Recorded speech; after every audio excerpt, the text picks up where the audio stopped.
new beginnings, new hopes and new horizons.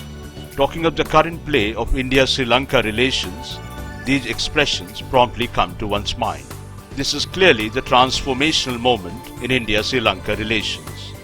In barely 3 months, there have been 3 high-profile interactions, starting from the visit of Sri Lankan Foreign Minister to India, followed by the February 15 to 18 visit of President Maithripala Sirisena to New Delhi. President Sirisena's choice of India as his first overseas destination sent a clear message that the India-Sri Lanka relations have moved into a fast lane. Mr. Sirisena's visit was followed by India's External Affairs Minister Sushma Swaraj's trip to Sri Lanka. Minister Swaraj's wide-ranging interactions in Colombo have set the stage for the visit by Prime Minister Narendra Modi to Sri Lanka on March 13-14. The symbolism and importance of Mr. Modi's visit is clear from the fact that this will be the first standalone bilateral visit by an Indian Prime Minister to the island country after Rajiv Gandhi's trip in 1987.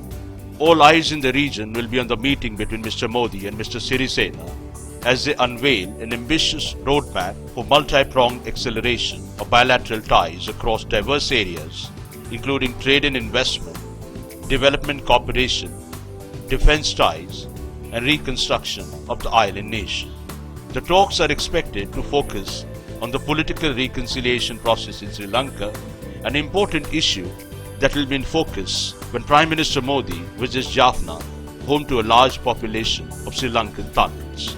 The two leaders are also expected to discuss evolving joint mechanisms to address the issue of fishermen. The highlight of the Prime Ministerial trip will be Mr. Modi's address to the Sri Lankan Parliament, which will flag off a long-term vision for India-Sri Lanka relations in the years to come. The Prime Ministerial trip will cohere cultural and civilizational bonds that bind the two fraternal neighbors. Buddhist spiritual connections will be highlighted when Mr. Modi visits the ancient heritage cities. He flies first to Anuradhapura.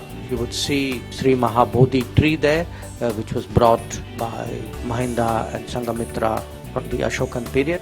From building houses, schools and hospitals to constructing roads, airports and ports, India has been proactively engaged with reconstruction and resurgence of the neighbouring country. Talaimanar, historically nearest point of contact between Sri Lanka and India, and he will be unveiling a plaque which would inaugurate the railway Talaimanar Pier railway station, and he will flag off a train, a Talaimanar Madhu Road train. Now if you're wondering why he's doing that, we were involved in the reconstruction of the Talaimanar Medavachia rail track as part of the reconstruction activities in the recent years. From Talaimanar, PM goes to Jaffna. There are 2 big things he'd be doing. One is that he would be foundation plaque for the Jaffna Cultural Center, and then he will be handing over homes in a part of Jaffna which have been built by us. These have been built essentially for the internally displaced persons. I would say this is actually the flagship cooperation project with Sri Lanka right now. With bilateral trade and investment on an upswing, the focus will be on renewing deep connections of the mind and heart. With both countries looking at each other as a narrative of opportunity, the India-Sri Lanka relations have indeed entered a fast-track phase. Expect new doors to open up in this time-tested relationship.